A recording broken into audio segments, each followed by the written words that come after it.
OPNFV, the Open Platform for NFV, made a huge splash back in 2014 when it was created by the Linux Foundation. The stated aim at the time was to create a carrier-grade integrated open source reference platform that would enable CSPs to accelerate the introduction of new products and services. Leading the OPNFV charge throughout this time has been Heather Kirksey, VP of Community and Ecosystem Development at the Linux Foundation, and I'm pleased to say that Heather joins us today. Hello again, Heather. Hi, guys. It's always great to talk to you.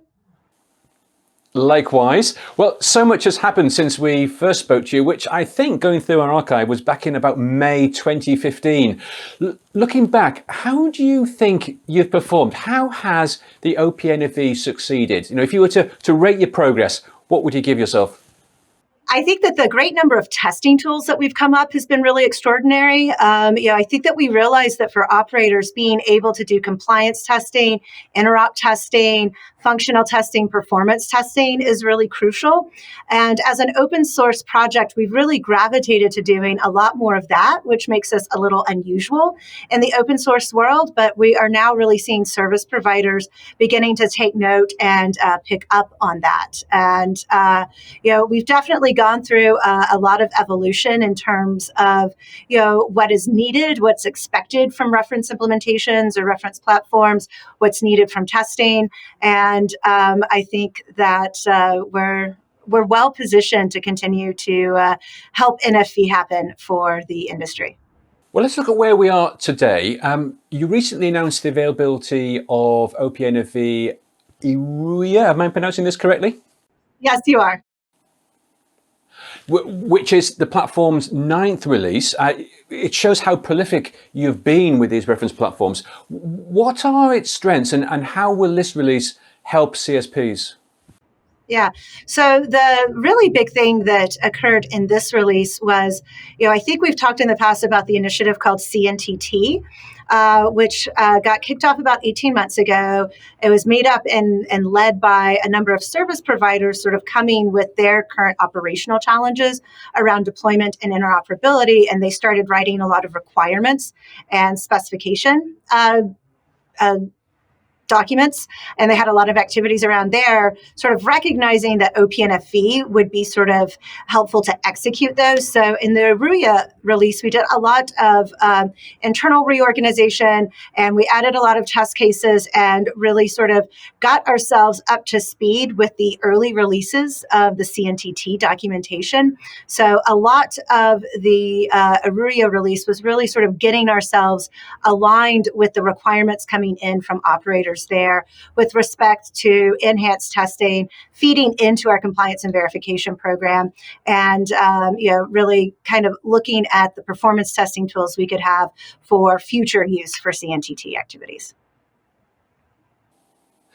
Now, this OPNFV Iruya has arrived alongside what, as you've mentioned, CNTT. CNTT's evolving. It's only, 18 months old? But it is evolving. We've got the OPNFV verification program, the OVP. So you've got these other groups, bodies. So is OPNFV kind of creating the foundations that will then take NFV to the next level through these other groups? Yes. And, one of the things that we have been doing over the past several months is both CNTT and OPNFV have really come together as two communities with different skill sets, requirements, architecture, specification skill set on the CNTT side, and more of coding, development, CI/CD, integration skill set on the OPNFV side.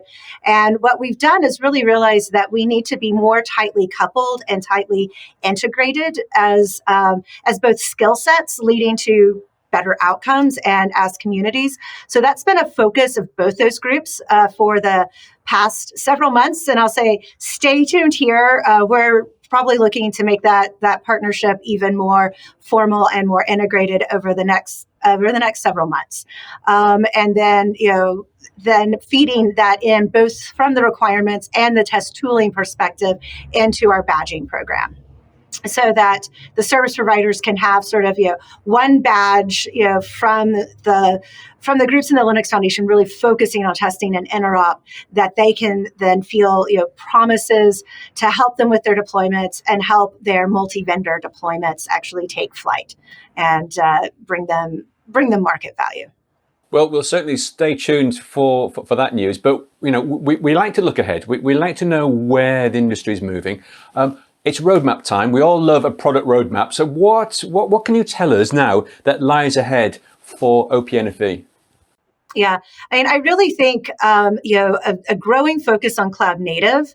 So we have a task force within the OVP, our Compliance and Verification Group, which is really looking at cloud native sort of requirements for badging.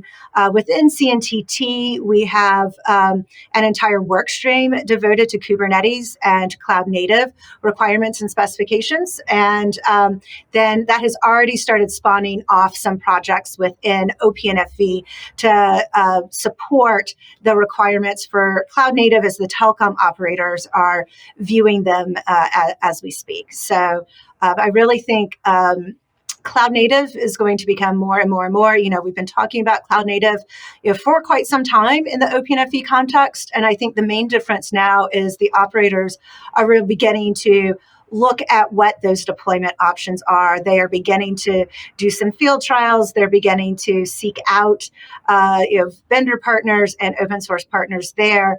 And so I think the time is finally ripe to start making some impact on the cloud native Kubernetes side.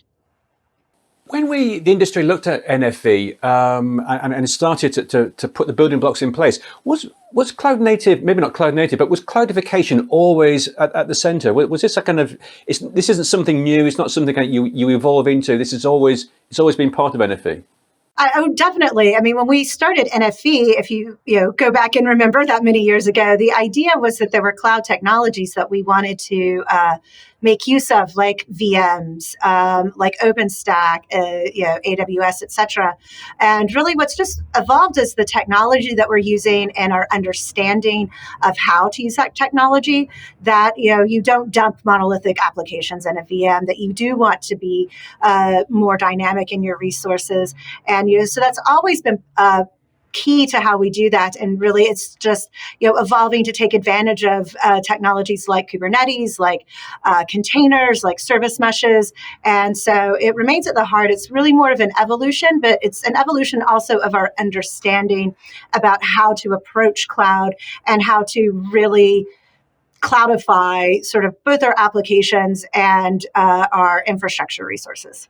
Still on this, on looking ahead and looking at the ongoing evolution, I think you have quite an aggressive release program when you look at the history of telecoms. 9 releases so far in only a handful of years. What can we expect from the next one? What can we expect from release 10? Will some of these cloud native elements you've been talking about be incorporated in that? Yeah, so our next release is Germa. So just as a reminder, we do name our releases after rivers. So the next release is Germa, starts with a J. And yeah, continuing alignment with CNTT. We do want to see some initial activities from some of these cloud native releases or cloud native projects beginning to bear fruit. We want to see those flowing into our compliance and verification program. We want to continue to see our functional testing from our Func test project continue to evolve. So we're actually in the process right now of firming up kind of the release requirements and the release plan for Germa. But we expect to see that happening, quite soon. And, and as I said, really just getting a lot more clarity between what we require technically and what we need to test technically as telecom operators and as a telecom industry, aligned with sort of the requirements and architectures and how to solve problems around networking, around security, around scale, that we're looking at being able to solve with the cloud native technologies out there. So with the continuing focus on verification and testing and the emergence of the CNTT, it's a dynamic industry.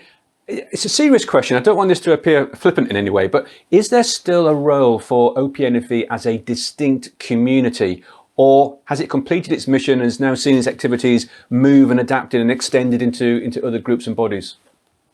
Yeah, well, I think that the work that OPNFV does definitely continues to have a very important impact. We are hearing that from service providers in terms of doing things like teaming up with other groups. I think that we're looking at that very seriously, and I think you might see some even stronger partnerships with especially CNTT in the very near future. Great. So to be absolutely clear about this, when we look at OPNFVs, part of the Linux Foundation, how would you describe the future of NFV work within the Linux Foundation? I think it's very core, right? I mean, I think what's happening is from an adoption, from a technology perspective, we're seeing that shift to, from VM based to container Kubernetes cloud native based. But the role of OPNFV still exists there the way it did when we were, working with OpenStack and VMs. And, so I think that it's really this continuing evolution towards cloud native, towards containerization. It's that next step along the journey. And really getting to those more agile, dynamic applications that the cloud native folks can take advantage of. And I think it's really exciting because we actually have a whole new developer community, in the cloud native space that we can start working with to solve problems and really come up with cool new services. Well, it's so encouraging that developers are still there and they're still interested and they still want to focus on this work. We're all grateful that the OPNFV is and the Linux Foundation is part of this NFV story. So we'll look forward to continuing developments and releases as we go along. And we hope, Heather, to see you soon for our Cloud Native Telco event. But until then, thanks for joining us. I'm very excited to be there.